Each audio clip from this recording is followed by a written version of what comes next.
जी नाज़रीन, इन वक्त मां मौजूदा है मीरपुर बुढ़ो बरसा 15 मिनटन के फासले ते जिते जो डाव है डाए के नाल से मशहूर है। उतों जा जेका हारी आहिनि उहे सख़्त परेशानी के मुंह ॾिना पानी जो है तो अञा ताणी ना पहुची सघियो। इन्हनि इन हवाले से असां हारियुनि सां ॻाल्हि ॿोल कंदासीं वधीक उन्हनि जो छा चवणु आहे।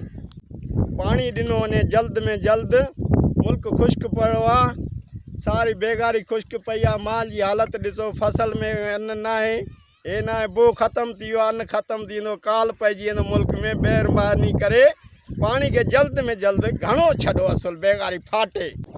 जीअं त हिते असां वटि पाणी कोन्हे अञा आयो, बेगारी चयो बेगारी बि न आई आहे। बारियूं ॾिसो था, इहे असांजो फ़सुलु ग़रीब मसइला आहिनि, जे करे इंसान असांखे बिना कयो वियो आहे। जेतिरो बि थी सघे असांखे जल्द में जल्द पाणी। जीअं त हिते पाणी अञा ताईं न आहे पहुतो, चवनि था महीने ॾेढ में ईंदो, अञा न आयो। छा कयूं, हे ॿिज ॾिसो था तव्हां, अञा ताईं पोइ हिते थी वियो आहे, असांजो नुक़सानु थींदो वॾो। टाइम पानी की तमाम असां वटि वॾी खोट है। हर साल 5 तारीख़ इन महीने जी पानी पहुची वेंदो आहे। इन साल अॼु 12 तारीख़ आहे, पानी न पहुतो आहे। असां बोरिंगनि ते ॿिज पोखिया आहिनि, जेको डीज़ल रोज़ खपायूं था पिया ऐं पैसा तमामु ज़्यादा खपनि था पिया।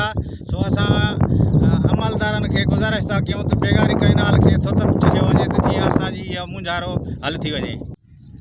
जी नाज़रीन, तव्हां मीरपुर बुढ़ो जे जेके हारी मज़दूर उन्हनि जूं तव्हां ॻाल्हियूं ॿुधी, उन्हनि जो चवणु आहे त असांजो जेको ॿारनि जो बचनि जो पेट गुज़र हूंदो आहे उहो इन सारी फसल ते हूंदो आहे। पर हिकर त 1.5 महीनो पाणी ले ॾिनो वञे, पर आसरो ॾिनो हुयो त बेगारी किनाल खे छॾियो वियो आहे, पर बेगारी किनाल में अञा ताणी पाणी न आहे सघियो।